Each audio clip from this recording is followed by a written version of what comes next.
Welcome to another episode of Den Excelsior. This is the live weekly podcast discussing the latest Marvel happenings across all media. But even if it's not from the House of Ideas, if it's big and related to superheroes, it's on our radars. Trust us. This episode is being recorded on the evening of Friday, April 2nd, 2021. My name is Dennis, and with me is my distinguished nerd panel. First up, I think this man hoped for more from Godzilla versus Kong this week than he ended up getting. It's Frank. Yo, Ricky Ticky Tabby, B. What's going on? I got everything I wanted from Godzilla versus Kong, to be honest. Really? And a bunch of human shit that I didn't want. So yeah, okay, it balances out. Yeah, that's fair. All right. Well, we have some more people to introduce. We got somebody who's ready to mildly spoiled, I would guess, just about every MCU movie that's coming out this year. It's Ricky. Ayo. Was that a fair assessment, Ricky? Yeah. Yeah. You weren't disappointed that King Kong didn't hang dong in the finale? Oh, that would have been great, man. Wow. It felt like Godzilla was hanging dong on King Kong. Like King Kong made a face like when he was stepping on him. Spoilers, by the way. When he was stepping on him, and King Kong's all like, "Dude, that's your tail, right? That is your tail." With that, I don't have a tail. Well, with that, how could our special guest not want to get in on this conversation, right? So yeah, today we have somebody that we've probably shared many Comic-Con Saturdays with in the infamous Hall H. Welcome, Ryan. Oh, hello. What's up, Ryan? Did you catch Godzilla versus Kong? I did. Yeah. Yeah. Was their dong hung or no? No. It was fine. You know, the action and stuff was good. There's a lot of scenes that I thought it would have been cool to see it in theaters, but yeah. Yeah. No, Ryan, real quick. Real quick, Ryan. Name 3 human characters in King Kong vs. Godzilla, and you win the prize. 11.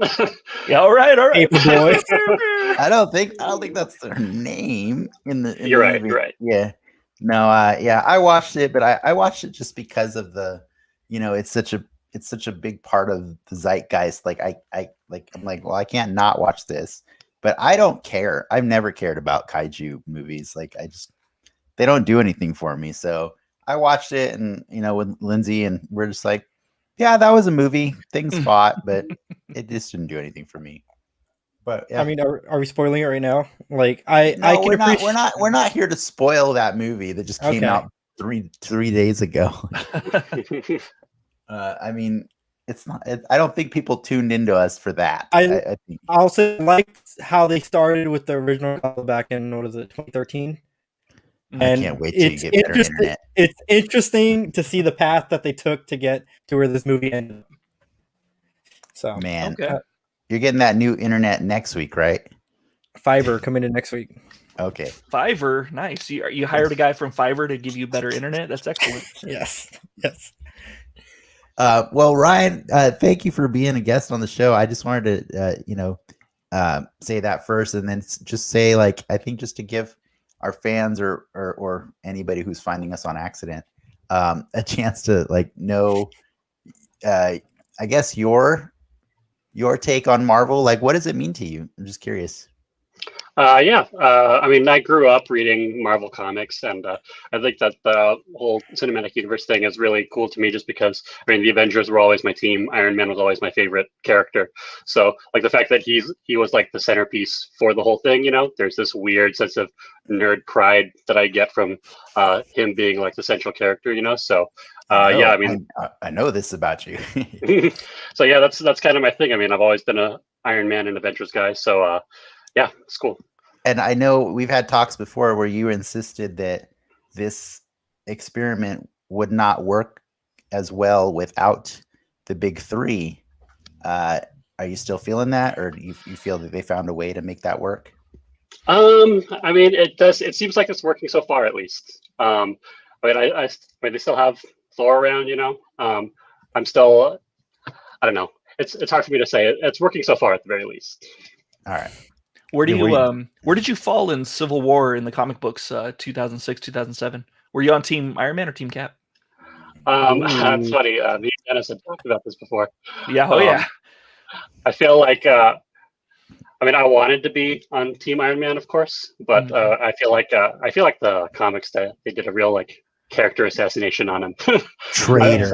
Good man. I feel like Traitor. Cap was pretty clearly on the side of right, and it's No. Yeah, obviously.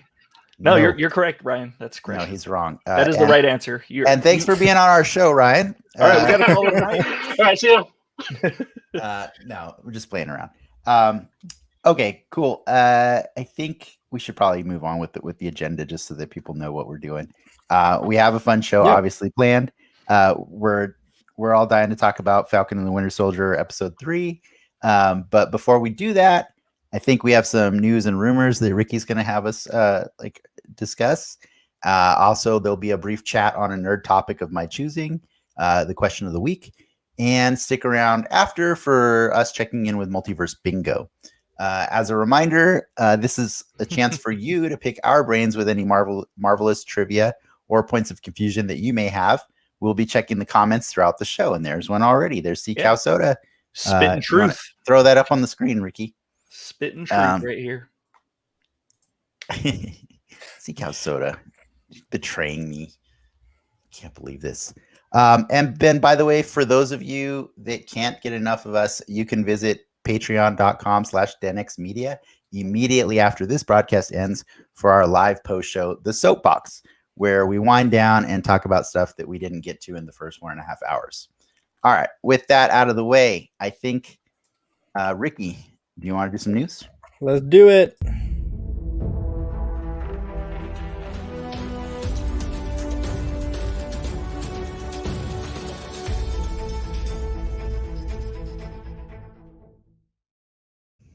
Okay, dokie. Let's start off. John Romita Jr. is back at Marvel. I know. I saw that bigger piece actually. of the news this week. Yep.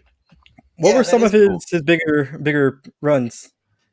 Oh, you did this What? little book called Spider-Man. Like you might have heard of it. John Romita Jr. has the Guinness World Record for drawing the most Spider-Mans in one sitting, I believe. He did it for charity. But I want to say he sat in a chair and drew Spider-Man for 372 days straight without. No, I'm just kidding. I'm all, holy shit. I was believing you too. I'm all like, Yeah. what? No pandemic necessary. It was like 20. It was like 24 hours or something like that. I don't know. You could have just donated money. You didn't have to draw. No. But he does have the Guinness World Record for that, or he did at one point. No, yeah, he's been. I think he just by default was Marvel forever because his dad. That's where his dad came up in. But his dad's run in Spider-Man is probably one of my favorite runs, actually. Yeah, it's pretty iconic. But he did go over to DC to try that out for a little bit, and I actually respect that. I think it's cool when people go and check out the competition and learn more about the business. And then you get to play with new toys, right? Like I can't be mad at anyone for doing that. Yeah. He also did Kick-Ass, right? He did Kick-Ass. Kick-Ass. That is true. He had a run of Ghost Rider. Planet Hulk. Oh, sorry, Hulk. not Planet Hulk. World War Hulk. World War, yeah, with Peter David, right? Was that Peter David? No, Greg Pak. Oh, Greg Pak, that's right. Yes. And then Black Panther, he did the Black Panther run. Yeah, the one with Reginald Hudlin, yeah. It was an okay run, I guess. I don't know. Wow.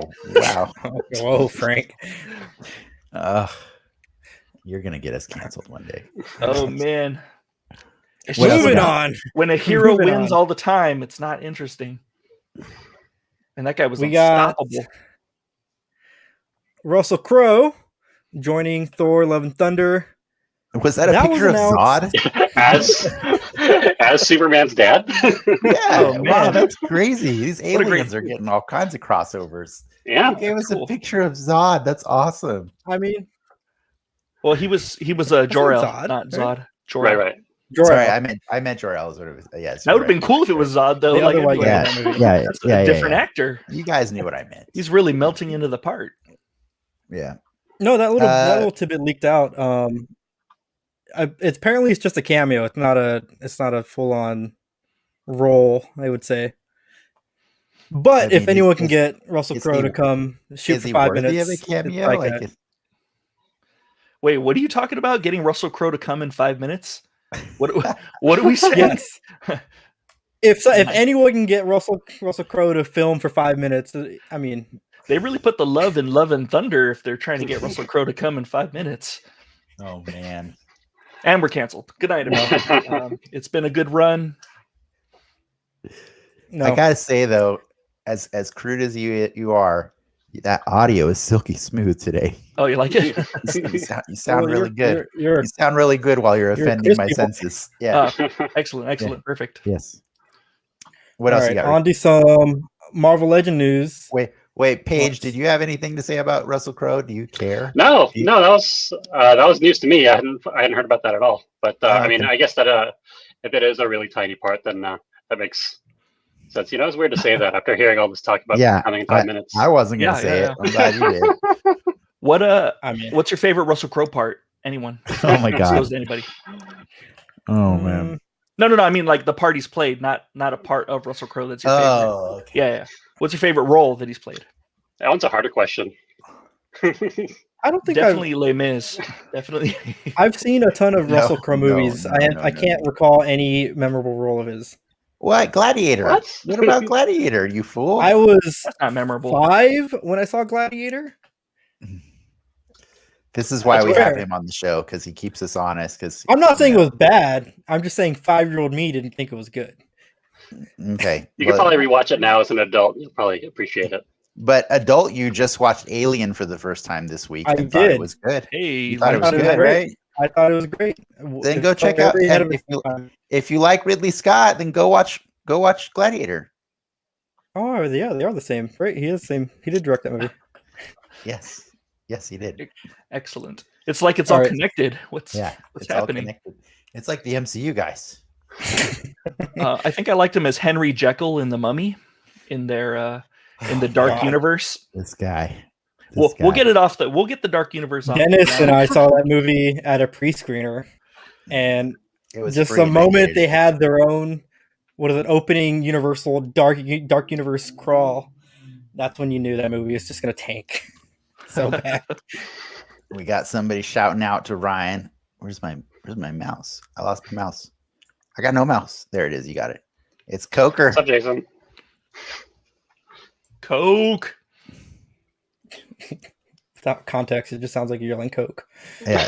Oh yeah, that's my war cry. That's pretty Let's much pick up this my pace. war Let's keep cry in going. general. Let's keep going. All right. Let's keep going. Dennis, take us through some Marvel Legends news. Oh man, Who's this I'm guy? doing this. Dude. You know, Webman is the most ridiculous thing. One of the most ridiculous things I've ever seen in the Spider-Man universe. He is a reverse colored, like colors swap of Spider-Man. The blue is red and the red is blue. But where's he from? He's from the Electric Company universe of comic books called Super Spidey Stories. And it's a story where Doctor Doom made an evil, like, reverse Spider-Man that was like, it was kind of like Bizarro Spider-Man. It's all the opposites. So like, because Peter is smart, Webman is stupid, and all these other things. Like it's dumb. It's Tell dumb. them how. I bought the toy. Tell them by what means that Doctor Doom did that, though. Or if you remember. You tell them. All right. He had a twin machine. Doctor Doom invented a machine that makes twins for some reason, and then pushes the switch, and there's Spider-Man's dumb twin Webman. But here's some extra context for that toy that Hasbro revealed yesterday on Friday, on April Fool's. I'm getting really weirded out when corporations try to play around with April Fools, because more often than not, they show you things that are like, just kidding, but then they're like, wait, there's money to be made. No, for reals. You can buy this now. This is a real thing. You know, it kind of defeats the point of the joke, right? Like it just does. Cause like, but this one, they didn't even beat around the bush. They're just like, hey, this is not an April Fool's joke. Buy this thing now. And we're like, what? You took all the I didn't fun even out know of I it, guys. wanted that. Yeah, exactly. And that's the funniest thing to me is a lot of people I saw collectors saying, who wanted this? And it's not, I think you guys are always missing the point when you say that is it's never about, from their perspective, who wants this. It's who is willing to pay for this. And it sold out within about 2 hours on Hasbro.com. So I'm going to say enough people wanted it. All of the electric company or fans realized they wanted it. Yes. out there. So Webman, there you go. Yeah, that's weird. Just because I'm not really familiar with him, but like seeing the toy, I was like, is he supposed to be like mint blue? And I guess he is. Yeah, I guess. He looks like the Electro suit kind of, except without the extra little bands. Like he had like an anti-electricity suit or whatever. Sea Cow Soda said, "What April Fool's merch will you do for Denix Media next year?" Well, considering we don't have any merch right now, I think the first thing we need to get is a bidet. I think that's where we want to go with our brand is Denix Media bidets. Straight to the cheeks. Yes. Yep. Well, you're doing it wrong if it's going straight to the cheeks. Staying on with Legends news, we also got a Deadpool. No, 80th. Oh, Deadpool. Damn it! Was this not announced? Ricky, that's not announced. That's an old toy that came back in stock. Move on. Pay no attention to the man behind the curtain. Yes. That's a new We got a John Walker. We got a second John Walker figure because we announced one last week. We announced the U.S. agent figure that's going to be part of the wave, right? And then Hasbro, never willing to miss a beat if they can repaint something and sell it for the same amount of money. They packaged this and distributed it as a Walmart exclusive. It is John Walker as Captain America, which the whole internet hates, which is fine by me. I pre-ordered him. He got death threats. That's crazy. See, look at that. Coker's in. Oh, wait. Coker's in on the bidet, I'm pretty sure. He's in on the death threats. Either he's in on the bidet, the Deadpool back in stock, or John Walker. I want to say it's John Walker. I'm going to go with the bidet. I'm going to go with the bidet on this one. It's weird. That's fine. Well, this is based off the toy in the show that they show him signing. The box is based off of the box style, and I think that's cool. Yeah, I like that he comes with the unmasked head, so you can get Wyatt Russell, and you could take that head and you can go put it on things that are not John Walker's body, and then have fun with it. Definitely a red Hulk, maybe a green Hulk. Yeah. Coker clarified he does not like Bad Boy Cap. Not Bad it's Boy only Cap. Bad Boy because you don't understand him yet, guys. That's all. He can change. He can change. I believe in him. I believe in John Walker. I still love him. Last bit of Legends news. Damn it, Ricky. Yes. Is that real? Is that real? No, that was an April Fool's thing. Gosh, was it? You didn't even read the article. That's an April Fool. No, at the bottom it says, and if you haven't figured it out, today is April Fool's, and this is. Well, I was the April Fool then. You were, but today. That was not the last bit of news, Ricky. I thought we were going to talk about the Shang-Chi figures they got. Oh, I didn't know if you wanted to spoil that. If you weren't.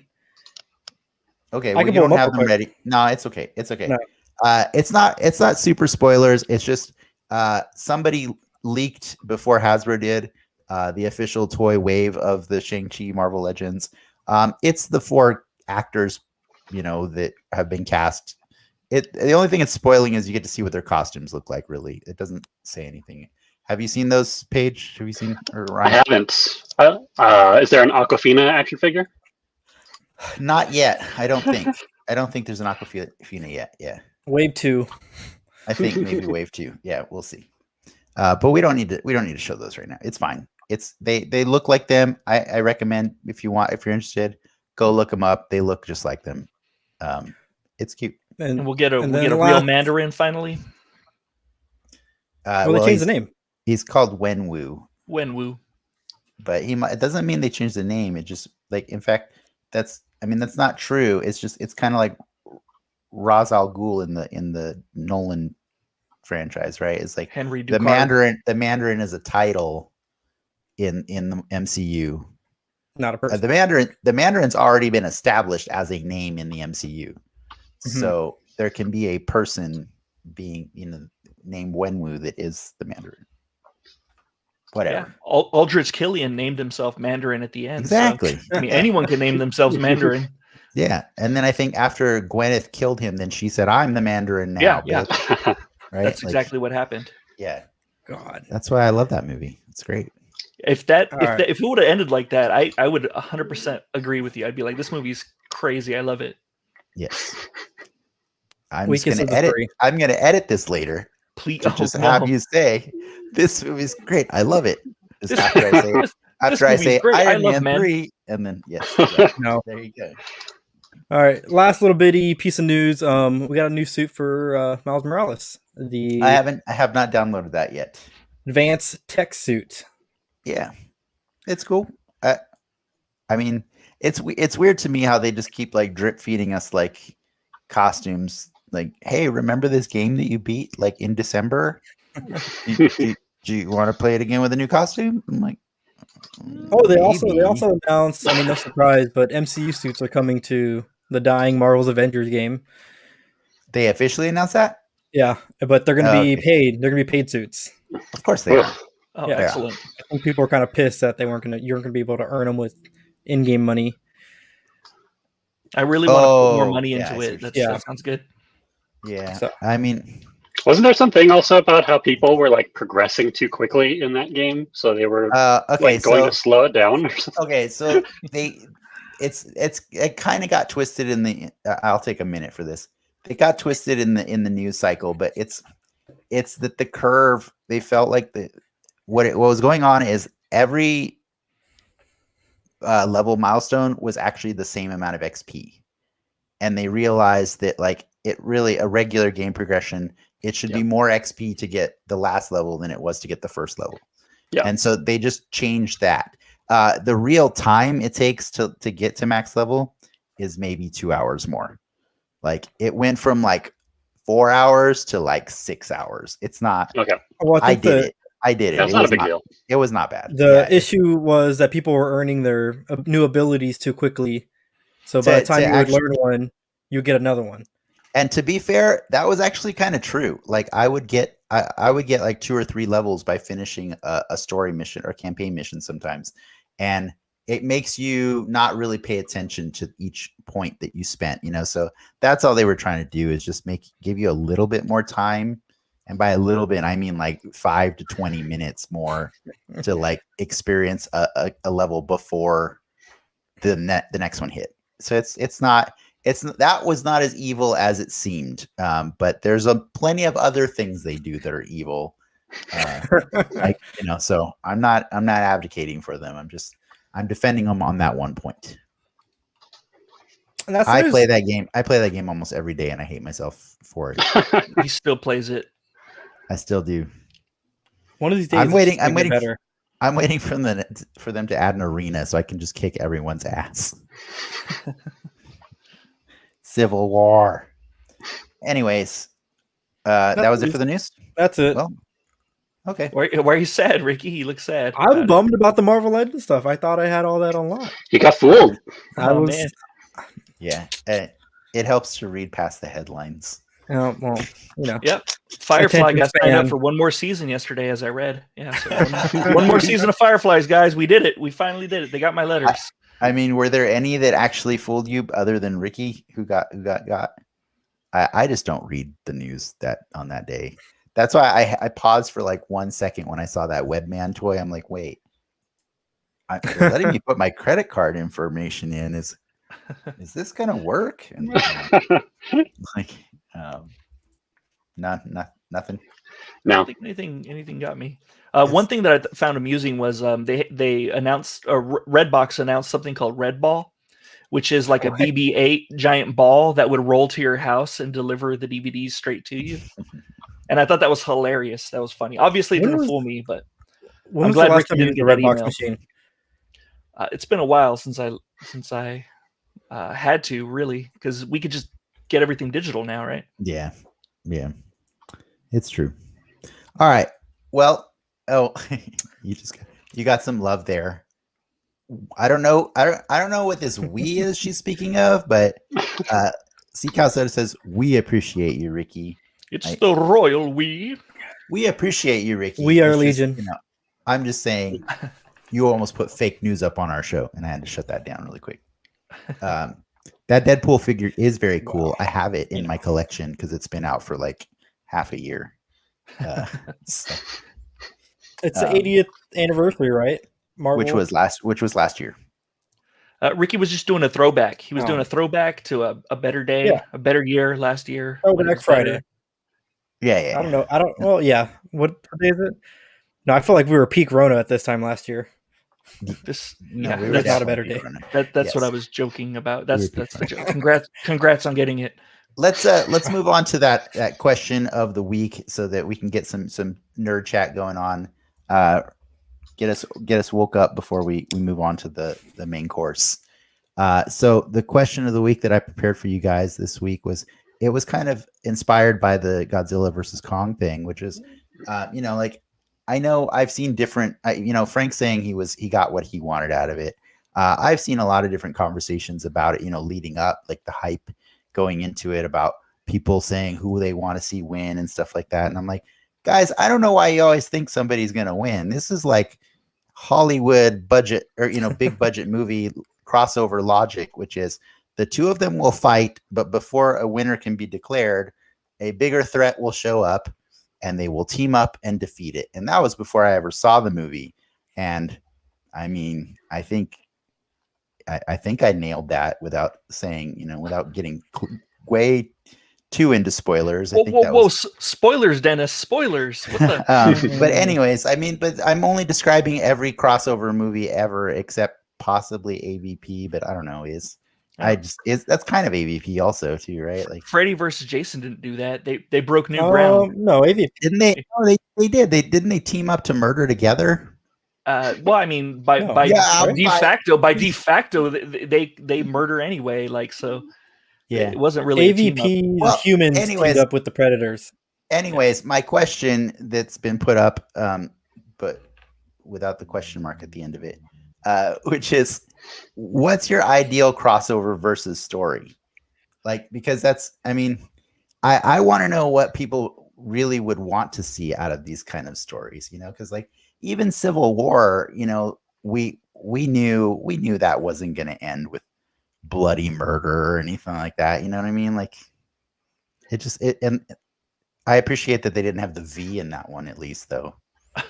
But Batman v Superman, Civil War v Superman, v Board of Justice. I don't know. What do you think, Ryan? What's your take on the versus movies? Like, what do you look forward to them? Do you think there's ever going to be a one that actually does all the things you want it to do? I don't know. I feel like I'm mostly in agreement with you that they'll toe like the easy line and not make no one who's like a fan of Godzilla or Kong feel like a loser or feel like they lost out on something. I think I'm also kind of resigned to that. So like I go into it expecting that, and it's fine. Yeah. Yeah, no, I agree. Like, I wasn't expecting the greatest storytelling arc in Kong or Godzilla versus Kong. It's just a vessel. Or Batman versus Superman. Or Batman versus Superman. It's it's just a vessel of those two marquee characters to do cool things to each other and against something else. But that's because you've accepted that that's what it's got to be because of Hollywood rules. But what I'm saying is, what ideally would you want them to be? One of them dying? Like, right? Like, I don't know. Like, you got that in Freddy versus Jason. It's been done. We got it. We're so used to seeing one thing. Like, I don't know how you make that story better, that dynamic better. My ideal Batman versus Superman isn't hinged on their mothers having the same name. Well, Frank, you were mentioning it the other day. Weren't you that like you wished that Godzilla versus Kong was just bum fights, right? And just like yeah.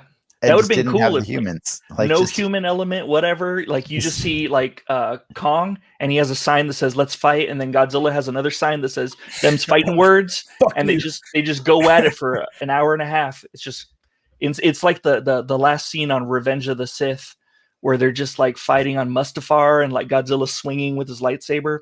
Just something batshit crazy that doesn't have any human element, that doesn't have any plot, that doesn't have anything but fighting. That's my ideal for that universe. For that universe. Okay, like, so okay, it's specific.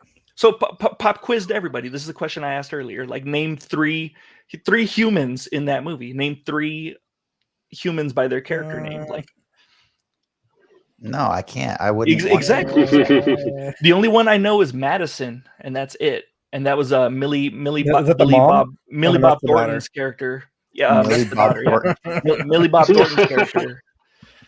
And that's about it. So like nobody cared about the human element. We just wanted to see big things fighting each other, and that's what you go to see. We don't. I don't care. I didn't care about the little girl with the King Kong doll. And once King Kong got his butt whooped, she like threw the doll away and then grabbed a Godzilla doll. You know, she's like, what's more expensive?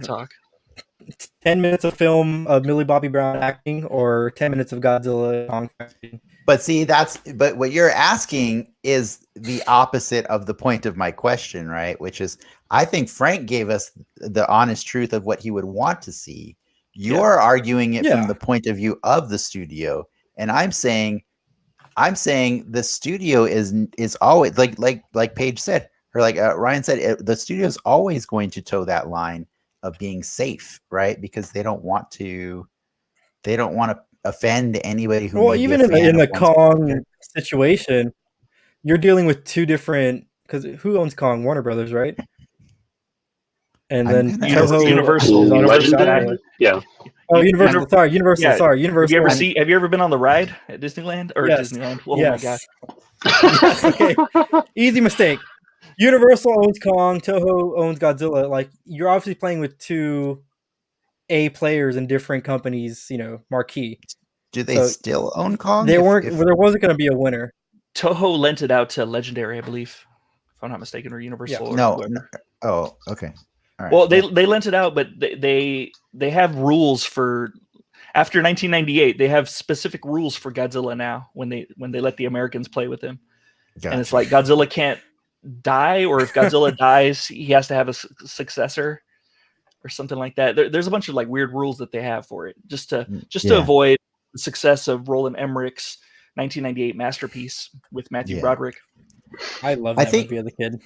I think if I had my choice for like a versus scenario, it would be like, I think it would be one where it causes the fans to think, and because I actually did like the approach they were going with in the beginning of that movie, where Kong was a very sympathetic character, right? It's very hard to sympathize with Godzilla because he doesn't care about talking to people or anything like that. But we've seen in past Kong movies that Kong is capable of somehow forming relationships with human beings, and so I think that makes him easier to get on his side.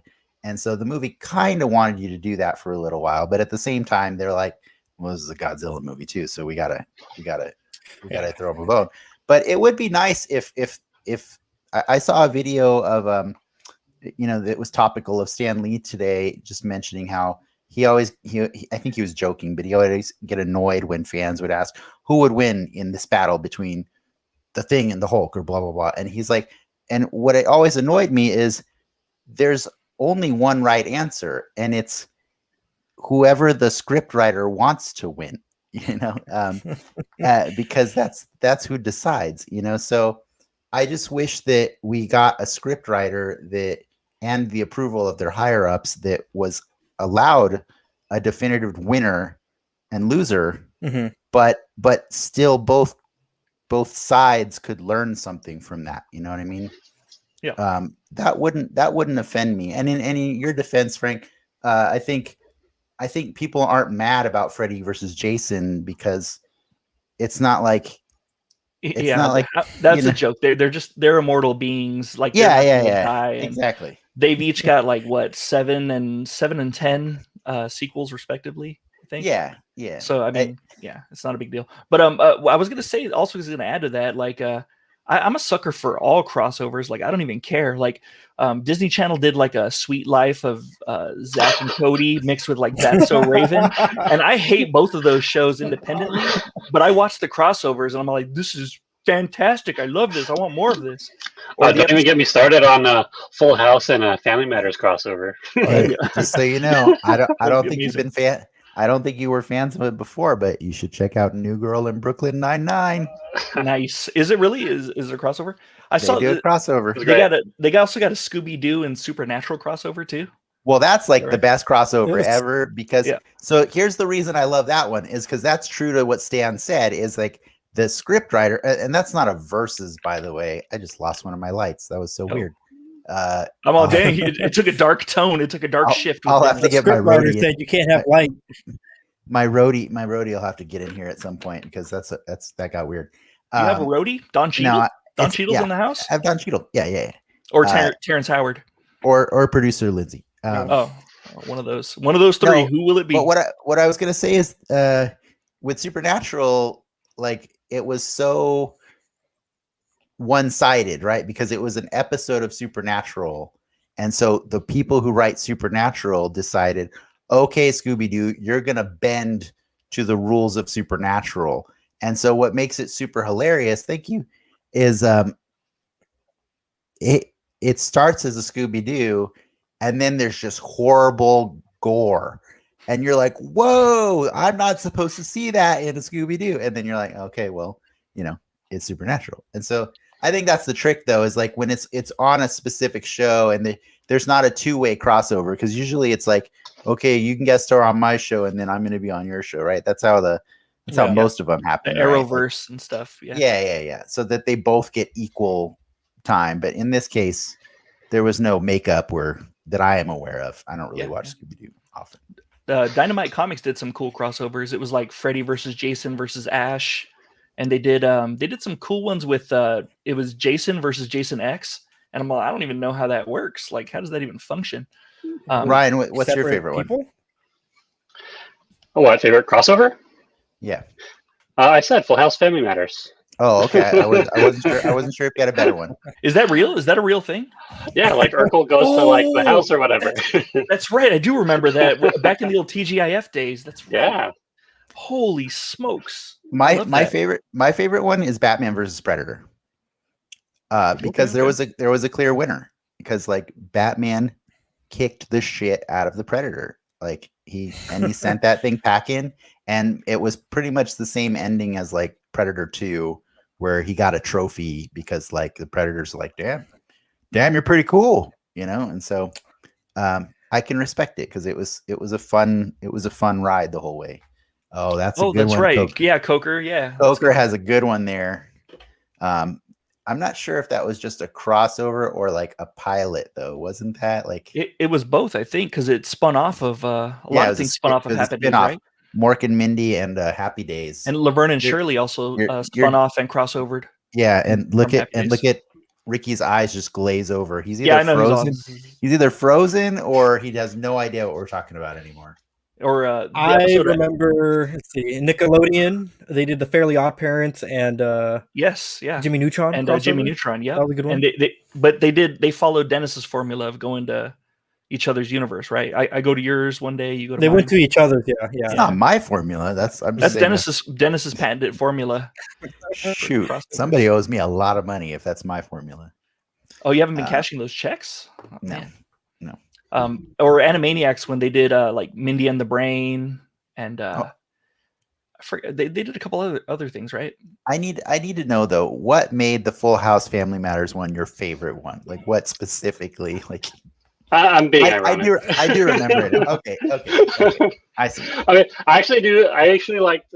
I mean, it still kind of falls under like all the stuff we've already talked about in crossovers, but I did like Avengers versus X-Men just because it's like, they had individual issues and stuff for like certain comic fights, and I thought that was cool that they actually did that, and it was really just, banging toys together and stuff. But there were some really cool like scenes and stuff. Like I always like think about when Red Hulk fought Juggernaut Colossus, and I thought that was like really cool.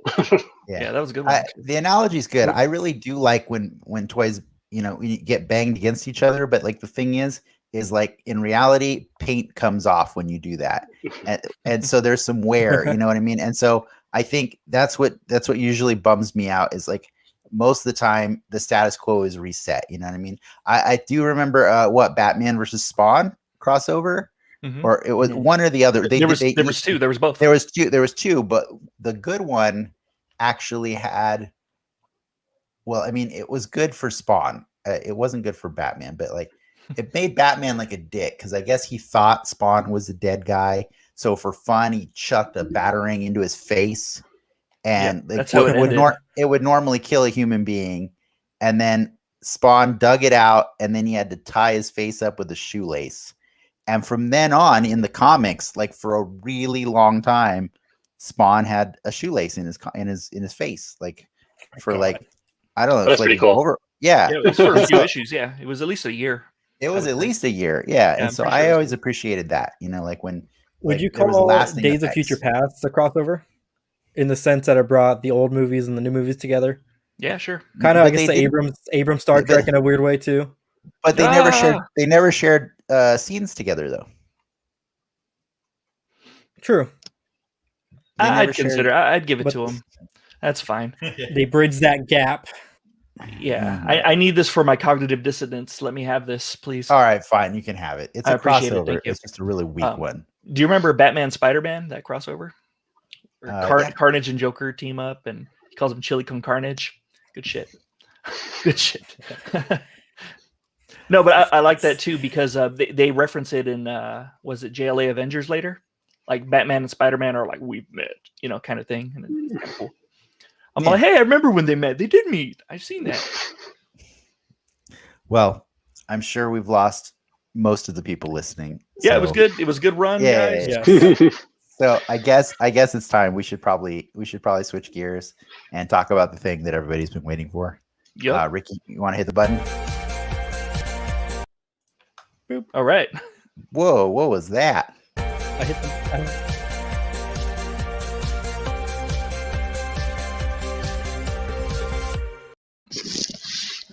There we go. It's nothing goes exactly as planned on the show. Anything can happen. It goes mostly as planned. Can't wait till this fiber internet. We're doing it live, man. We're doing it live. So yeah, it's we've waited long enough. It's time to put the spotlight on Falcon and the Winter Soldier, which is why we did that. Episode 3. Fair warning, at this point there will be spoilers. I know this episode just came out today, while we're recording this. So please, if you haven't watched it yet, go watch it and then come back and check in on us. That's why we try to give you a nice little Godzilla King Kong spoilers coming up. Yeah, that's why we try and give you a nice little cushion so you can hang out with us. But if at this point you got to dip out because you haven't watched the show, understood. And be sure to smash that like button on your way out. Yeah, thank you. Thanks for hit that doing bell. This. Thanks for hitting the bell. Yeah, hit the bell. We warned you about spoilers. We deserve it. Yeah, we did. We warned you about spoilers. This episode was titled The Power Broker, which I thought was really funny because we never met that character in the episode. Or did we? I don't know. I'm not sure. It could be anybody. I just thought it was funny that they named the episode Power Broker and never shows up as far as we know. I don't know. What did you guys think? Did you like this one? Was there anything specifically that stood out? Oh, there's a lot of things. Definitely Zemo's dance moves. He tore apart the Avengers in Civil War, and he tore apart that dance floor.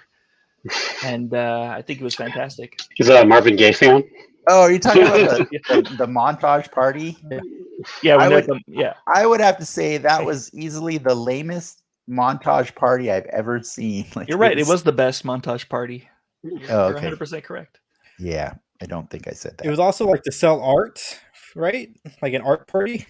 It was weird. It was like, don't get me wrong. I did like the episode, but like that montage was like maybe a minute tops, and then cut to next scene. Man, That was a pretty crazy party. Yeah. That's like, why are you even? Why did you need to say that? That was weird. We're gonna go back and revisit that scene in Thunderbolts coming out next year. So it'll be fine. That scene will pay off later. You're gonna look back on this scene and be like, oh my god, when they revisited it in She-Hulk, that was amazing. I can't believe it. She-Hulk was there with the power broker. Ryan, what was We're gonna find out Shang-Chi was also at that party. Yeah. Yes. Ryan, what was your favorite thing in this episode? I mean, I feel like there's a lot of pretty cool stuff. I mean, I just thought the like Madripoor call out was pretty cool. I just thought that, I mean, I've always, as a comic guy, I always associate that with X-Men. So I think I think everybody does. yeah, Right? when they called that out, I was like, oh shit. Oh, did you not know it was going to be in the show? No, I didn't know that. Oh, so, cool. Then you've definitely not been watching our show. Is it the person that they meet at the bar, the lady? She can't remember her name, but she is supposed to be in the comics, right? That character name? Oh, are you talking about Selby? You're talking about Selby? Yeah. There are Selby. multiple Selbys in the Marvel universe. So it could have just been a reference in general. But to go back to what Paige said, there was a lot of little. So Madripoor is a world that usually existed in X-Men comics, which technically means that it was previously it would fall under the ownership of Fox. So in a way, this is a little bit of a flex because Marvel is showing that they now own all the Fox stuff, so they can use this island. And so while they're leading you to that bar, they're showing you lots of little like iconic locations from the comics. They show you the sign for the Princess Bar, which is famous for being the place that Patch, aka Wolverine, worked at for a while, right?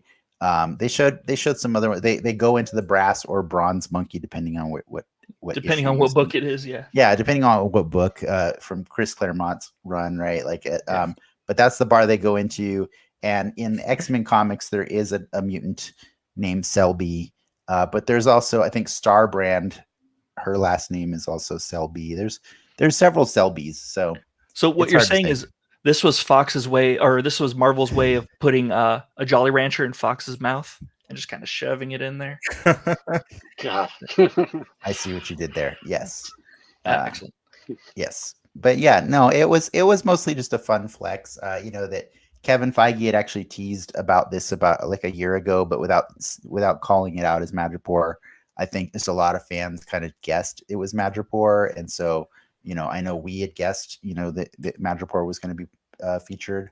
So it was fun. It was fun to see it. I did have fun pausing it a bunch to look at all the things to see what I could, I couldn't read like the Asian languages that were being shown. I think sometimes it was Japanese, and I think there was other ones on there too. So I could only read the English titles, but yeah, it was fun to see. I did like when they started referencing High Town and Low Town, and I was like, whoa, are they going to get more specific? Because, like I almost put the different locations of Madripoor as our bingo choices, but then I was like, nah, that's too much. That's too much. That's cool that they used the same scene from Kong versus Godzilla there, or Godzilla versus Kong. That's cool. They use the same city. Just recycle it. You can just get it on loan on the same set. Filming in Atlanta. So perfect. Before they wrecked it. That's good. But I did like it how they set it up as like this pirate colony kind of turned into an island nation, and I did appreciate when Sam's like, "What's a Madripoor?" Because it's like, and anytime they're using the fictitious ones, please just explain it. I also thought it was weird that Zemo had to point out that Sokovia doesn't even exist anymore, and that was awkward. Yeah, awkward. Yeah. That's cool that this episode started with the commercial. So I think it's gonna they're gonna have commercials every episode, and it's gonna be part of Bucky's trauma. The next one's gonna be Yo Serum. Infinity were they referencing? Yeah, it's gonna be the Infinity commercials. Get it out, Frank. Get it out. All right. Get it all out. Done. This is therapy. It's therapy for Frank. I actually really like it. It's a solid episode. I mean, all the players in the show are on the field now. We got Sharon in this episode. We got Zemo in this episode. Like all the big people we got Mephisto. Would assume would show up. Or they're all the chips are on the table. I feel like we don't have a power broker yet, which was the name of the episode. Fair, but we got most everyone that's fair. That's fair. No, but I think power Broker wasn't part of any of the teaser materials. You know. So you're basing the teaser materials the trailers for the show. Just to be clear, yes. Agatha was not part of the teasers in the Scarlet Witch show, you know, the WandaVision show. No, but we knew Catherine Hahn was in the show. Right? Ricky, I don't think it's a bad thing if we get actors that aren't teased, as particularly the end of the episode was a big moment for me because I really liked that we saw Ayo from the Black Panther and from Civil War. From the Dora Milaje, the Dora Nicki Minaj. Dora Milaje.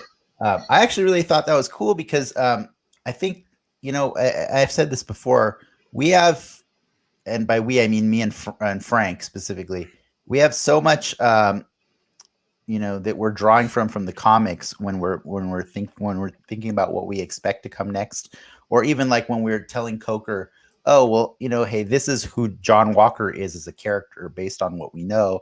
You know, most of the time that ends up working, but what I think limits us sometimes is because we think of just the comics, we don't think about context in the universe, and they really did establish that context that Zemo is very much an enemy of Wakanda after killing their king.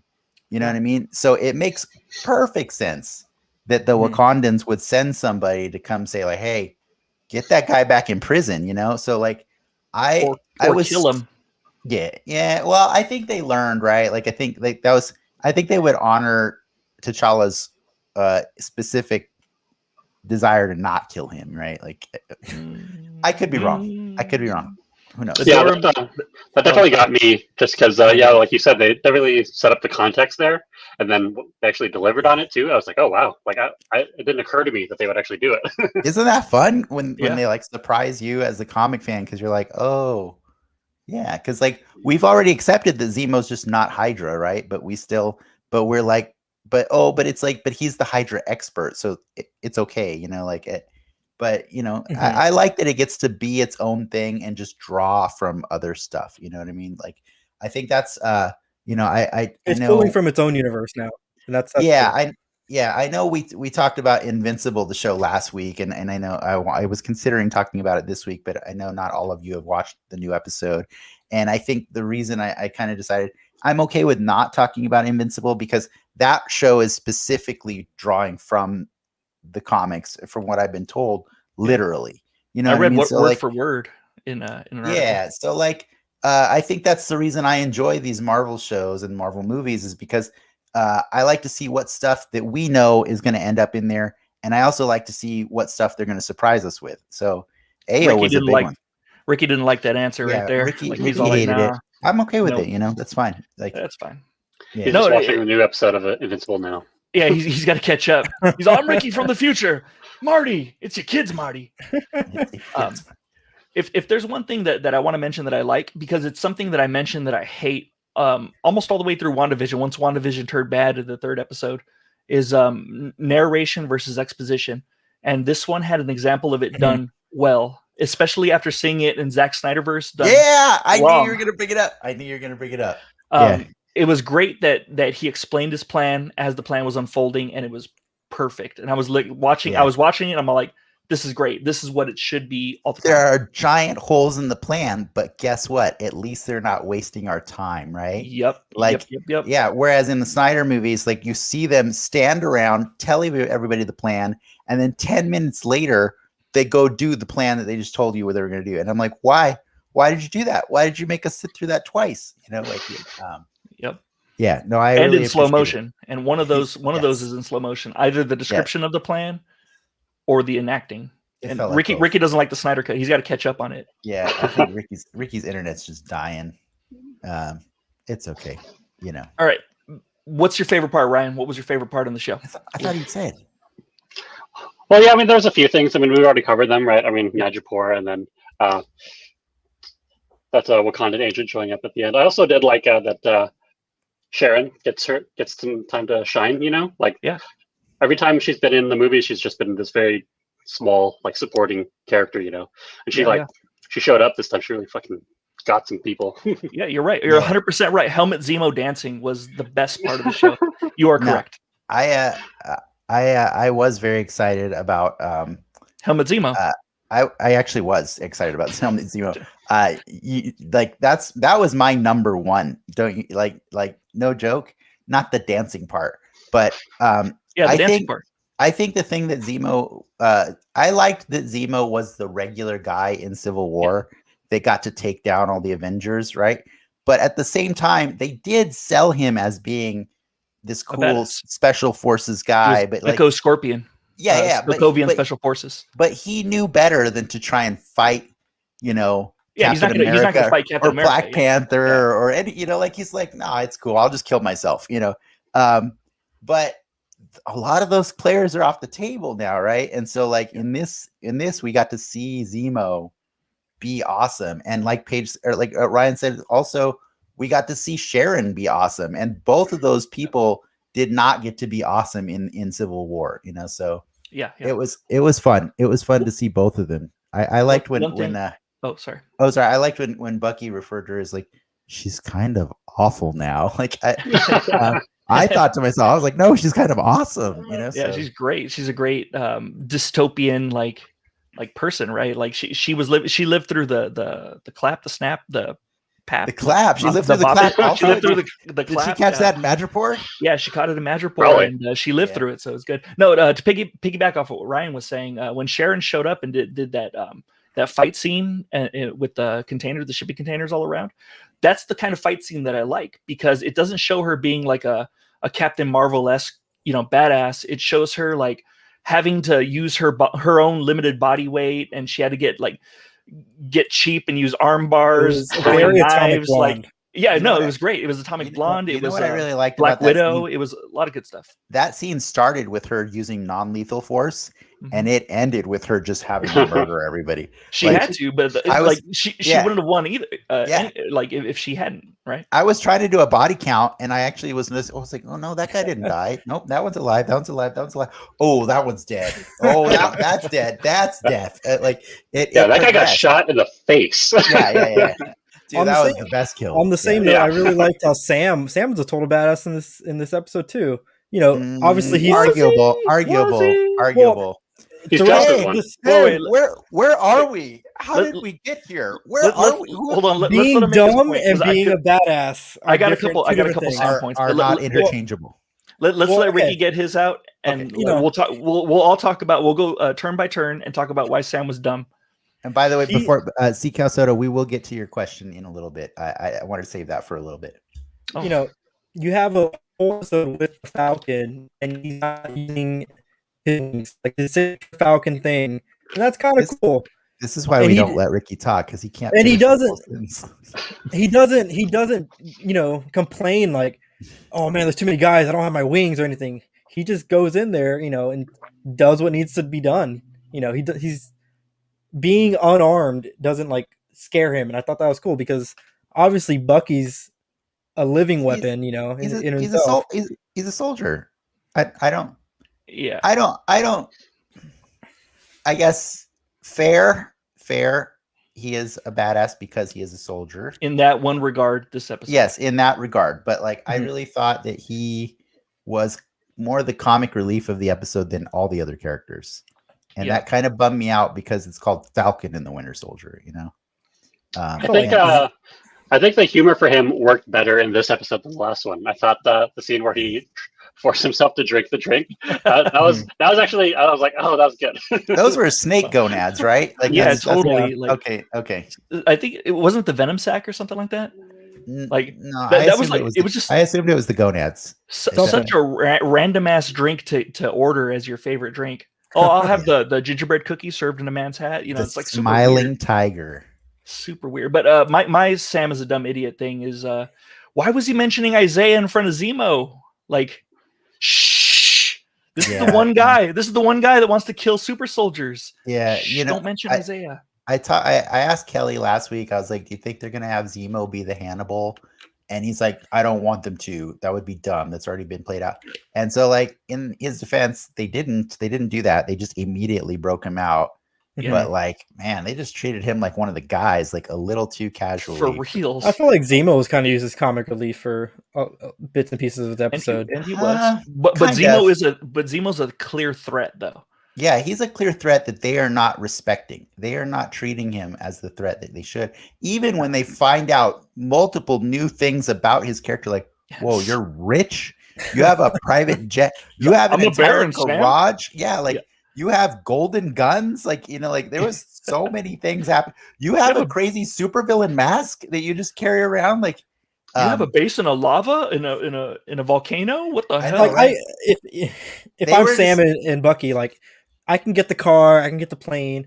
As soon as Homeboy starts putting on the mask and capping people, that's did they see him though? Did they see him?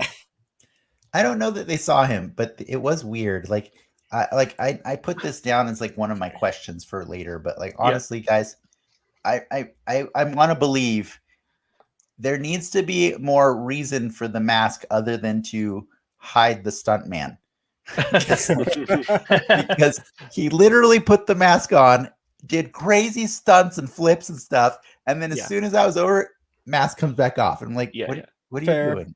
Like, he's like, hey, did you see that mask guy? That guy was handsome. That guy was super handsome. That guy was sick. Who was that guy? That was the sexiest man I've ever seen. God damn. I could chip in, like he's trying to cover his, hide his identity because people know who he is. But he's by been that walking around the whole time. Yeah, that's what I'm saying. By that logic, though, wouldn't they know? I feel like people know who Sam is too.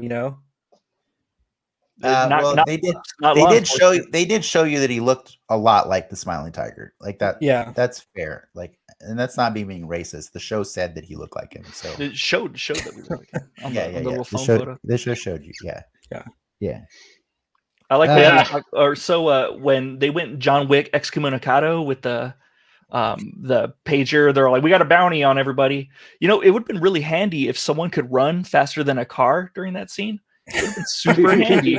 Like, I wonder if there was any person that they could have shown that ran faster than a car. That would have been cool. He didn't eat carbs that day, so he couldn't do it. Snake gonad slows you down.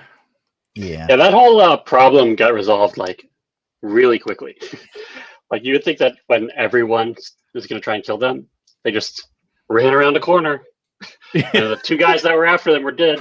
Well, it got resolved until the next scene, which it came back to haunt them more, right? But then they still got out of the city after that. You know what I mean? Like, so they went to the pay and spray. Karen.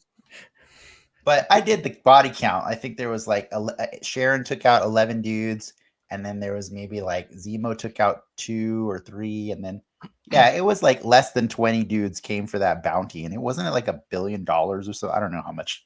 Yeah. Or maybe it was yen or what. I don't know what currency it was. I don't know. It looked like a lot. It looked like a lot of money, and I was like, "Really? You got like 20 dudes? 20 dudes? That's it?" Huh? It was like 30 Dogecoin V-Bucks. 30 Dogecoins. 30 Doge. Yeah, it's a pretty cheap bounty. Nice. But that kind of segues us to the Sharon question about the art broker. I think kind of no. I guess If like I was curious about it, and she like Lindsay asked me during the show. She's like, how did Sharon get into the art broker / party holder / ass kicker business? Because I want in. And I think it was when she asked me the first time, she was more like, she says, she played a hustler for so long that eventually she just got into the hustle. I didn't quite get the logical leap. Like, how do you end up being an art dealer of like rare, priceless, like, original paintings, but I was willing to accept it because I felt like there's more to her. And then I think the end of the episode kind of suggested or validated that concern, right? Like, she had somebody waiting for her. She had people to inform about stuff. So maybe she's not actually out of the CIA, maybe she's pretending to be, and that's her. She's stationed in Madripoor to get intel or whatever. I don't know. She was pretty pissed at Sam and Bucky this episode, though. I liked the reason for her to be upset behind how they tied that back into the shield in a weird way, I liked her points. I liked her points because they're all just playing dress up. It's true, and they're all like It was really silly for Sam to be like to hold a press conference to give away. I'm not saying he organized the press conference, but somebody did, and he played along with it. I'm gonna bequeath this shield to the Smithsonian. You know, like that. I don't know. It was all a weird show. Sharon's just pissed because she didn't get in on that Endgame money. She's still waiting for her portal to open. She's still waiting to this day. Yeah. I did like. I also liked. What's his name? Nagel. Forget his name. Nagel. Nagel Kegels. I like that guy because that guy was in the Truth, Red, White, and Black that we referenced before with Isaiah. He was the one that gave Isaiah the super soldier serum. He was the one that experimented on him in that book. Okay, gotcha. So it was cool to name drop that guy. Yeah, I like that they referenced the the Isaiah thing again. I actually like that they also referenced the family problems back at New Orleans too, because like that answered both of our questions that we had earlier in the season, which was like, I hope these aren't things that they just drop and just come back to at the end of the season. Yep. But both of these things are coming back already, so that's cool, But not in front of Zemo, Sam. Shh. I was actually going to say the same thing that Coker put in the chat too, actually, because I really love that line too. That line was great. Only an American would think a fashion-forward black man is a pimp. Classic is what Coker said, and it's true. Like that was like Zemo was just spitting all this knowledge, and it made Sam feel really weird, right? Because it's like when he's talking about how important Trouble Man was to African American culture, and he's like, he's out of line, but he's right. He's right. Yeah. That was so good. No, Zemo was everything. I was so happy to get more Zemo, and I was happy to get the mask finally, but it wasn't the way I wanted it. So but we still have time. He's everything I wanted in a Doctor Doom, to be honest. If they can make a Doctor Doom kind of like him, but with magic, then I'd be pretty happy. But what's up? Oh, go ahead. Sorry. No, go ahead. I'll say, what do you guys think of our update on U.S. Agent and Battlestar this episode? Paige, go. Ryan, you do it first. I'm gonna keep doing that. I don't know. That's my nickname for you. I can't stop. No, yeah, it's fine. I mean, I thought it was fine. I mean, I don't remember if you guys talked about this last week, but like, I haven't seen too much from U.S. Agent. I mean, my own personal theory on him is that he's on something too, right? Mm-hmm. He's on some kind of super soldier serum. Like once you saw him throw the shield, I thought he's on something. But I mean, when he was kind of like, kind of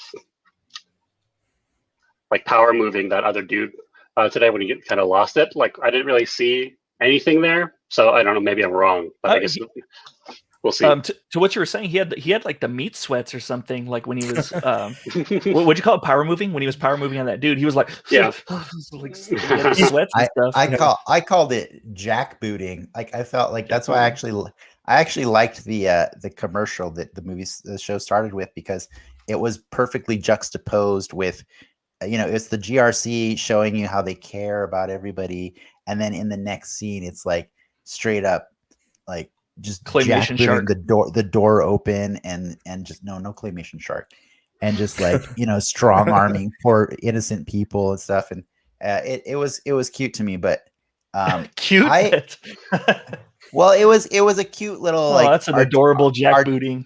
No, I meant it was a cute juxtaposition is what I meant. I'm just kidding. I see what you did there, guys. Like it was a little too on the nose, but I don't know. I get the impression that he's not powered yet because of some of the things you pointed out, Ryan.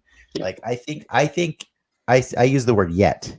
Yeah, he's just on that right now. I think this is going to result in there's 20 vials out there, right? Or 20 super soldier vials that were made.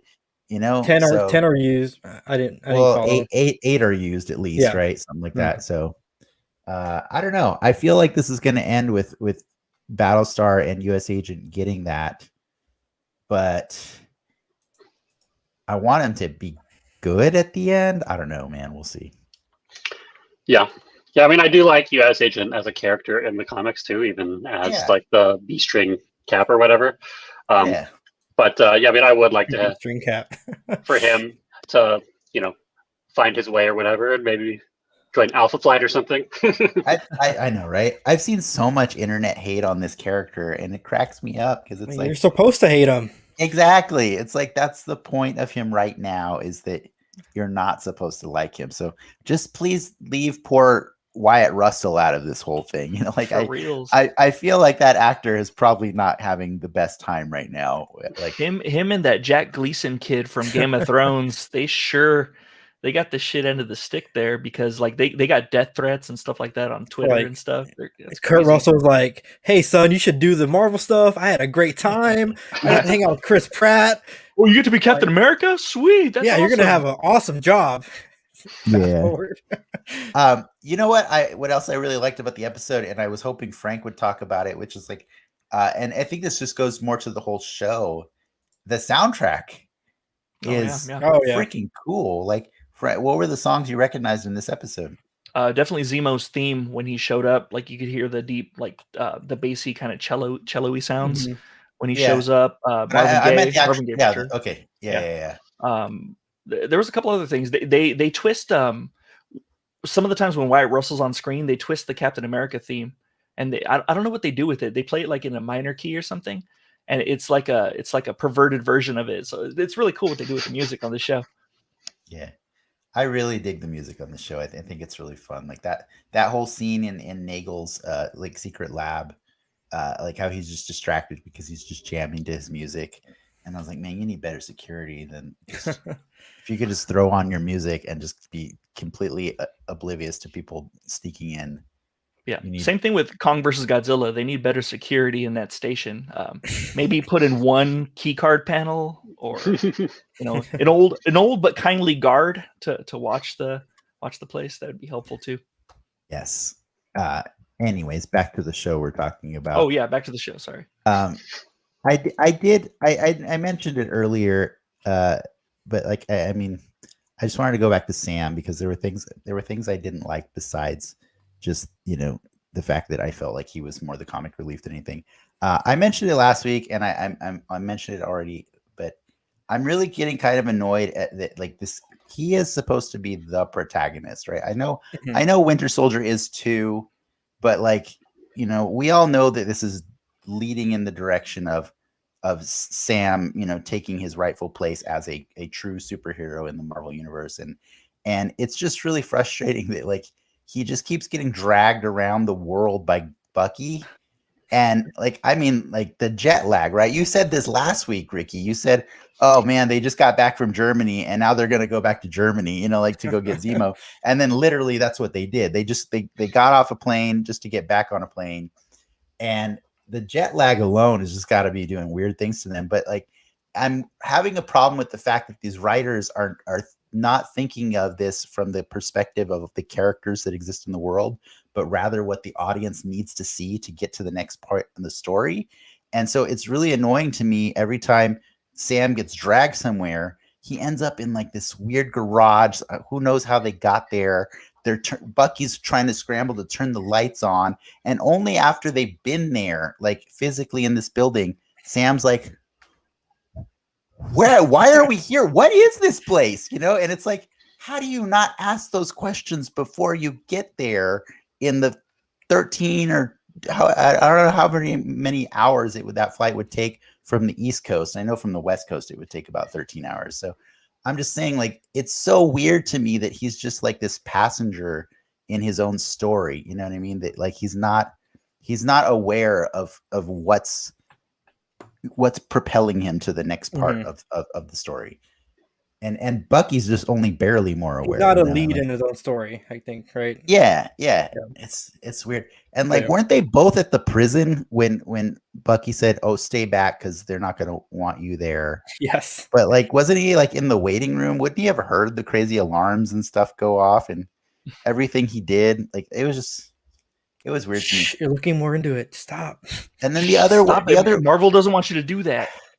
I'm sorry. But then the other weird thing about Sam is like he totally blew up their like undercover spot by forgetting to turn the ringer off on his phone or the vibration off. I'm like, Yeah, that was really bad. Be like- Like, I mean, that's what vibration is for. So like people can't hear it. So like when that goes off, I'm like that's stupid. you telling me you were a secret Avenger with Captain America on the run for 2 years, and you let that still be a thing you do? That's weird, right? Like, yeah, but you're gonna find out later in Multiverse of Madness that they had a little side mission with Cap back in the day where he did that before, and it's gonna be cute and it's all gonna play out. It's all gonna make sense. Like six movies down the line, it'll make sense. Don't worry. I don't want to hate. I want Sam to be a better hero than he's being shown. No, it's great. I think he's great because I want to see him fail. I want to see him mess up. That way he learns from it, and then he gets a better sense of being a hero. He kind of goes on a journey. But there are certain things he should have already learned in the 5 or 6 years he's been with Captain America. And, yes. While I definitely agree with that, it's good to just see him go on a journey and earn the mantle of being Captain America rather than, oh, here, you're Captain America now. Oh, sweet. I'll repaint my costume now. Thank you. We kind of get the turn of Sam in this episode where he's like, maybe I should have took the shield and destroyed it. You know, he still doesn't want to be Cap at this point in the story yet, but he's starting to realize that shield has done more damage to the people around him. And that's kind of a cool turn on it for sure. Yeah, his precious. And in fairness, I do respect the character and I appreciate the journey he's going on, because I actually don't want him to be Cap, like the character, because he doesn't want to be. I want him to be Cap when he wants to be Cap. Mm-hmm. You know what I mean?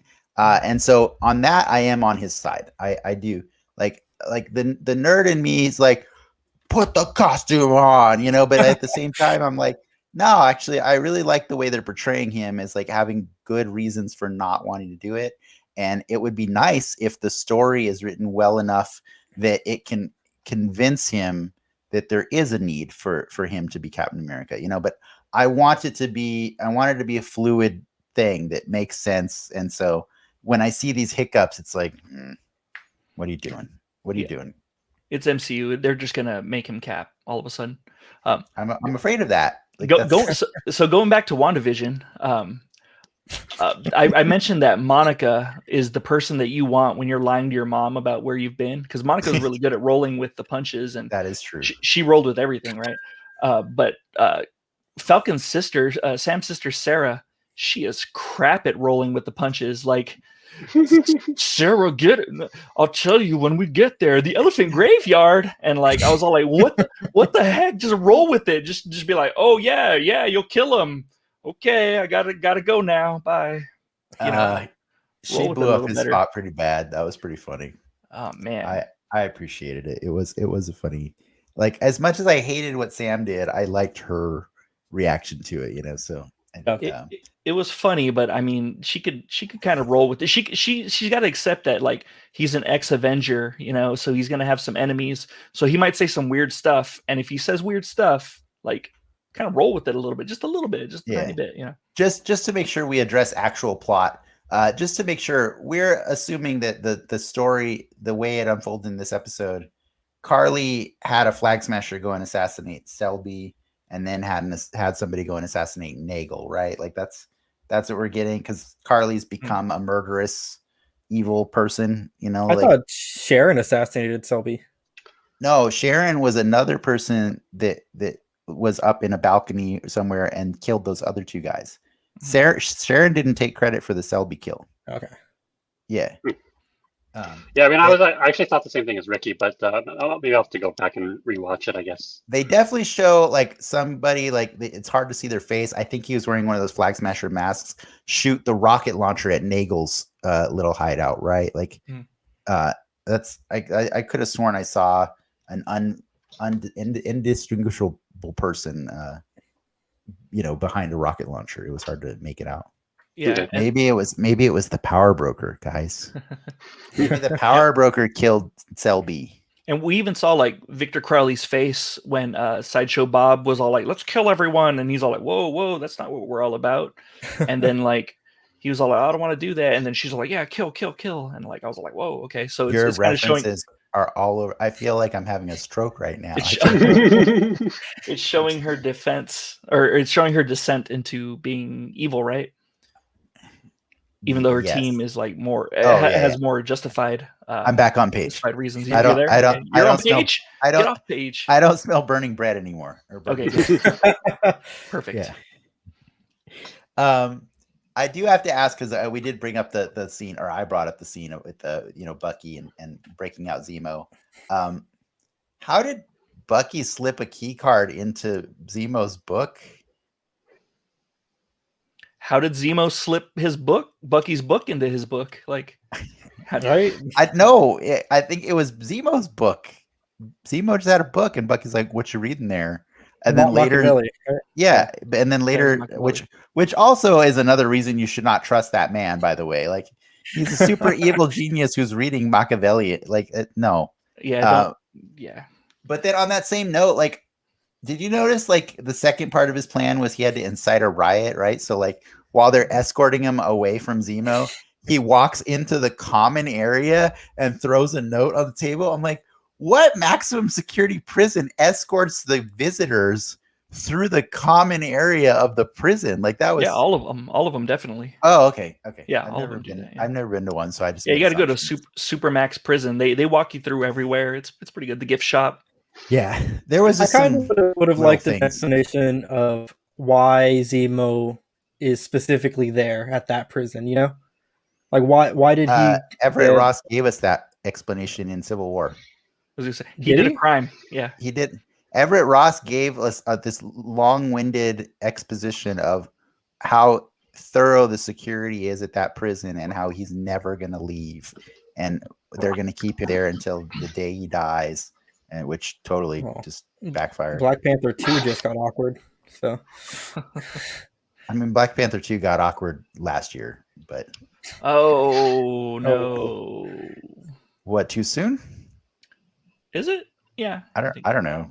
Just a little bit. I thought, man, for a second that cameo was, and I laughed at you. I laughed at you so hard. You know what? They were filming this back last year, early last year. Here's my thing. I hate on Ricky a lot for all of these ideas that he has, but I will give you credit for this. I love how you reach for the stars, man. You always reach for the stars. You always want the biggest thing they could ever do. Because I know they can do it. No, but it's not about it. That's not the reason to do a thing.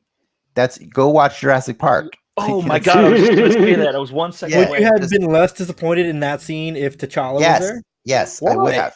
Because it takes away, just as the same reason that we had this argument about why you don't have Doctor Strange in the WandaVision show. You don't bring somebody bigger in to take away the spotlight. You bring somebody that still puts the main characters in the spotlight. Ayo still makes Sam and Bucky the main characters of their story. You bring T'Challa in, that's game over. Like it's like bringing Luke Skywalker into the Mandalorian. That would be stupid, right? Yeah, that'd be dumb. They should never do that. That would be super dumb. You shouldn't. They should do bring that. him at the end of WandaVision, and he could be like, "Hey, do you guys got some kids that I can train? Oh, there's some kids that I can train. Sweet. All right, I'll go train these guys." I mean, they're more powerful than Luke Skywalker, though. yeah, for sure. But that, like, I do appreciate that you always want them to do it, but just because you can is not a reason to do the thing, I want to appreciate Ricky too. Like, I appreciate that he didn't say if T'Challa doesn't show up in this episode, I'm gonna hate it. I'm gonna hate this episode. I'm gonna jack a bus with nuns in it and drive to Mexico if that happens. I was very particular with my wording and saying I would be disappointed if Pietro didn't show up in WandaVision. And we got a Pietro. I don't think disappointed was the word you used, but you said hate. You said hate. I think you said pissed. Oh, pissed. But now we're getting too inside for Ryan right now. These are inside jokes. It's okay. Ryan, what questions did you have from this episode? Like, that weren't answered, or would you like to see answered in future episodes? I don't know. I mean, I think I already kind of talked about it. I would like to see where they go with Madripoor and stuff in the future. I guess just that it's continued influence on the Marvel universe. I guess, but not necessarily just in this show, right? Yeah, not necessarily in the show, just greater Marvel universe. I guess. I think, and I mean, all the stuff with Baron Zemo and stuff. He's really rounding out his character and things like that. Let's get those Thunderbolts going. Let's get Batroc on the team. I was just going to ask you. I need Zemo to survive this show so that we can do that. And as far as Madripoor goes, I think it's a good sign that this episode didn't end with it being launched into the sky and then blown up. So you have a really good chance of seeing Madripoor again. I'm pretty sure of that. They said that there's supposed to be a scene where there's a big cameo at a museum or something like that. It's supposed to be like a huge cameo. So it's either Paul Bettany or I don't know, Agatha or someone. I don't know. Who knows? Could be Magneto, Mephisto. Who knows? They were talking about a big cameo, like a huge. So much hate. But She-Hulk's rumored to have introduce the Thunderbolts. Really? So if Baron Zemo survives, then maybe he could be in She-Hulk. Maybe he can build the Thunderbolts up. That'd be pretty I think sick. one of our friends made that joke, right? Is that it's going to be a copyright litigation between General Ross and the Thunderbolts. They're going to both file for the name. Whatever. I'd be okay with it. Yeah, I'd be okay with it. Just make a courtroom drama. I thought that's how they were connected. I'm like, that's kind of stupid. He names them after himself, but sure, comics. They're not, right? I think we had Frank confirm this before, but there's nothing. They had nothing to do with each other originally, right? Not that I know of. Not until he became Red Hulk. I know. General Ross eventually is on the Thunderbolts. Yeah. That's a ways. That's a way down. Yeah, we got a little bit of time before that could happen. Yeah. Well, William Hurt doesn't have a lot of time for that can happen. He does once he's CG'd. I think we're running out of time, so why don't we check with the Multiverse Bingo really quick to see how we're doing. Give me 1 second. I will. I think since Ryan, you didn't necessarily get to see all the prep for that. At your leisure, thank goodness he didn't. I meant at your leisure. If you could let us know, we have a bingo card prep for you, just as well as for each of us, and for every square that you get correct or get marked, we are willing to donate to a charity of your choice. Since you haven't necessarily picked one out, just let us know later, and we will do that. Okay. Yeah. Or unless you can think of a charity off the top of your head. Yeah, no pressure. I don't want to make you. No pressure. Frank's changed his a couple times. So yeah, it was orphans, and now it's going to suicide people. Yeah, it was going to be orphans, and then he's like, you know what? Screw those orphans. No, I'm giving to the Suicide Squad just to help them make a better movie. Nope. Time for bingo. Oh, what happened? Dang it.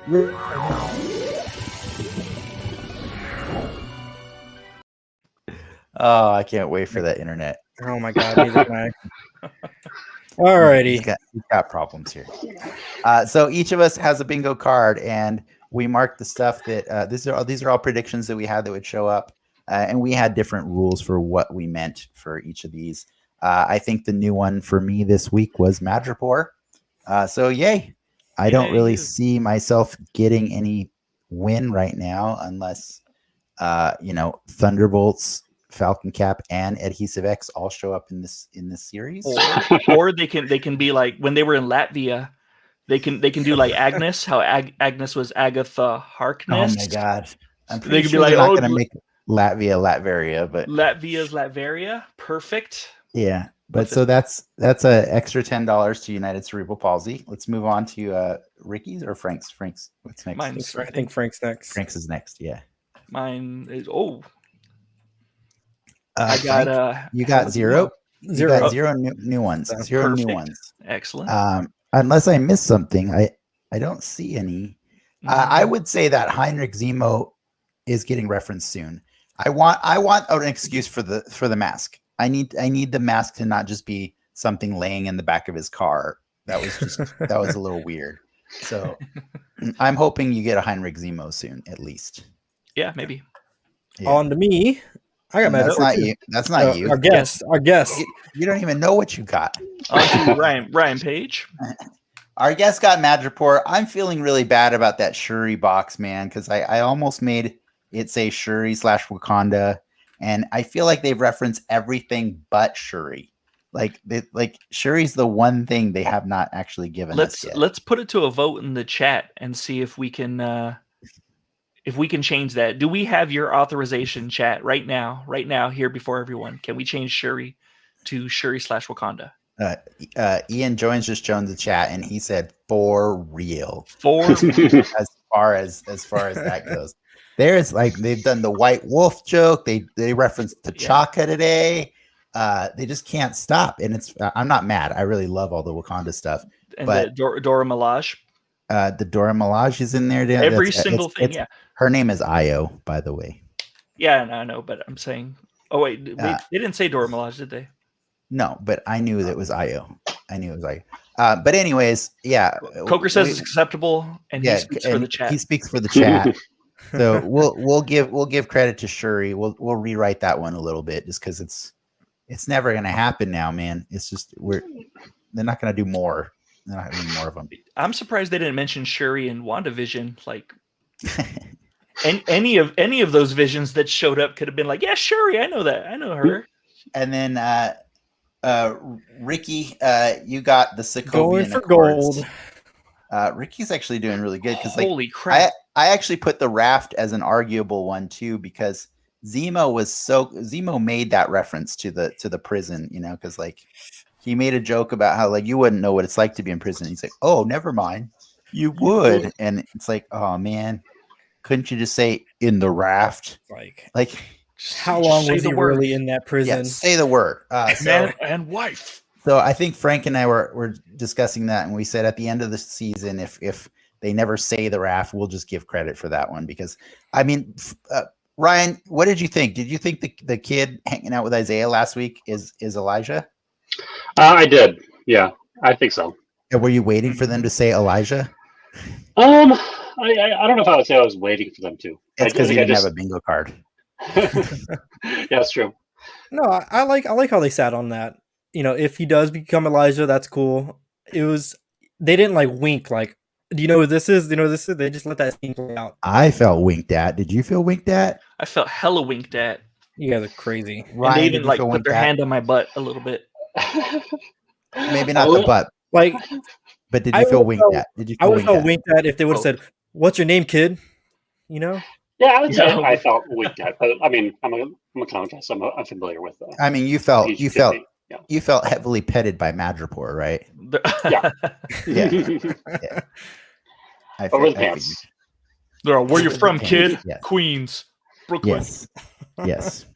I just want to point out. Wait, go back to that one really quick. I just wanted to show Ryan. Ryan, what do you got as the over/under on avian telepathy showing up? In this Yeah, come on, Ryan. Because Ricky's pretty sure Torres is gonna get it. I'm calling it. Yeah, definitely under. Under. Oh man. If they go with Torres, it doesn't have to be Sam that gets avian telepathy. Oh my god, it could be anyone. Beastmaster could come in. I thought last week, Ricky, you were like, Sam's got to talk to a bird. Anyone needs to talk to a bird in this show. Yeah, we will. All right. I'll check that box. Okay. Do you still think that's possible, Ryan? No. No. Lawrence Fishburne will come in like John Wick and like talk to his pigeon army, and like we'll be like, that's avian telepathy. Yes. Well, I think we've gone a little bit over on our time. I want to. Do you want to state who we were gonna donate to, the charities for each of our cards, or is that moment past? Oh, I said mine. You can say yours, by the way. Wait, did you say yours? Yes, I did. I mean, you've said it before, but not in this episode. I don't know. No, I did. You just did, did he? Did he? I did. What? Yeah, I did. Did you say yours, Ricky? I thought I had better than it. No, I didn't say mine. Oh, okay. You're keeping yours a secret, Ricky? No. Big Brothers, Big Sisters of San Diego County. Nice. And then mine's the America Foundation for Suicide Prevention. Yes. And then Ryan can give me his later, and then we will donate the for the 3 squares that the guest card currently has. Apologies, by the way, we kind of screwed that guest card. We really wanted a lot of different things to show up, and so we just started throwing all the leftover stuff on the guest card just in case. We're like, it'd be really cool if this showed up, right? So we were tired. We wanted it to end. I'm sorry. It was about a 2-hour draft to pick all those, It was a put while. those all together. It was a lot. You should pick the Girl Scouts of America and just have the cookies delivered to my house for the charity. That'd be a good one. All right. I think we're going to wrap this up. That doesn't mean we're done. It just means this show is done. If you want to catch more of us, we're going to be winding down on the Soapbox, which is available on patreon.com/10xmedia immediately after this stream ends. And, if you don't want to, then just hang around, just wait around here in front of your monitors until next week. And eventually, we'll show up. But in the meantime, smash that like, ring that bell, leave a comment, tell your friends. Doing my job for me. I can't blame. I love it. I love it. Send me cookies. Most importantly, send me cookies. Yes. Send me some Gyaradoons. And you can always find us on DenX Media everywhere. We're on Twitch, YouTube, Facebook, Twitter, Instagram, TikTok, just doing silly things. We put up a fun clip of Frank doing some thug life stuff earlier this week. Check it out. It's good. But thank you again to Ryan for joining us. I'm sorry we excitedly talked over you at some point a few times, I think just once or twice. But yes, shout out to everybody in the audience that chimed in and had something fun to say. We really appreciate you and we love answering your questions.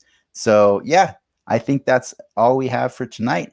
That's our show, and thank you for tuning in. And remember to, you already said remember, like, and subscribe. Yeah, spay your dogs. Thanks for watching Den Excelsior. Be sure to spay your snakes in Madripoor. See you next time, true believers. Enough said.